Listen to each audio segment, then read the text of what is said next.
Uh, first, I imported the data for question A to find the median for the variable mean pressure at MSL. I need to enter the formula equals to median from B4 to B36A.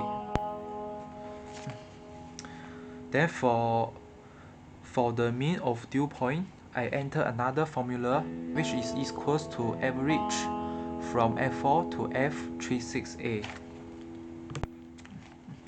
For question B, to find the average daily rainfall amount for each month, I entered the formula equals to average from J4 to J34 in the formula bar to calculate the January average daily rainfall amount.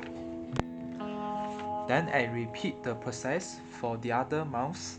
After I have the value for all the months, I create the bar chart.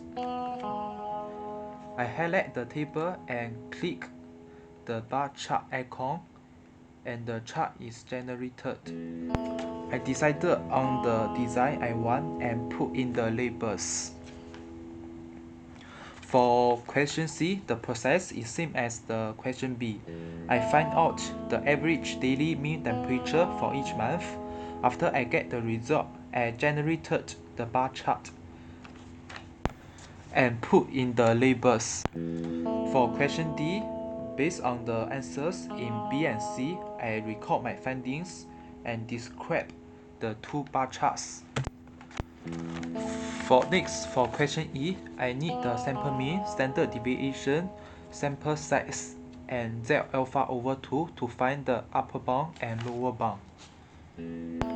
Each item requires a different formula. As I click on each data, the different formula is shown on the formula bar.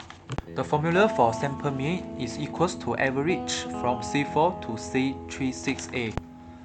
Then the formula for standard deviation is equals to STD EV dot P bracket C4 to C36A, and the sample size is just equals to 365.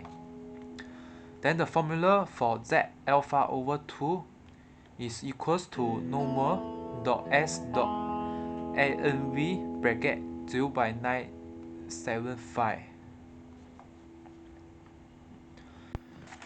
After I get the data for the 4 items, I can calculate the upper bound. The formula is sample mean plus Z alpha over 2 times standard deviation over square root sample size. The lower bound formula is same as the upper bound. We just change the sample mean plus Z alpha over 2 to sample mean minus Z alpha over 2. For question E, I need 4 steps to answer this question. First step, we need to find null and alternative hypothesis.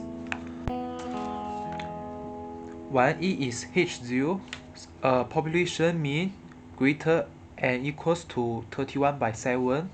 1E is H1, population mean smaller than 31/7. For step 2, we need to find critical value. We know that alpha equals to 0/05. Then the formula for critical value is same as the Z alpha over 2. For step 3, we need to find the tested statistics.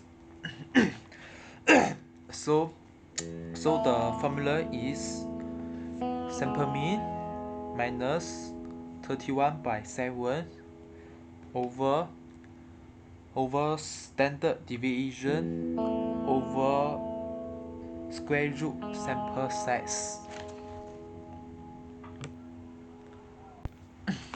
So after we get all the values, we can make conclusion for step 4.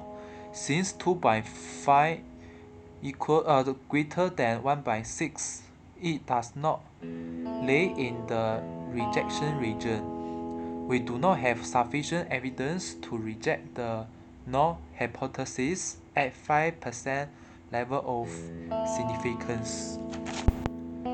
Lastly, we move to the question G. The answer is yes, the finding in E and F agree with each other because the values of upper bound and lower bound are greater than 31/7, so they agree with each other. Okay, thank you.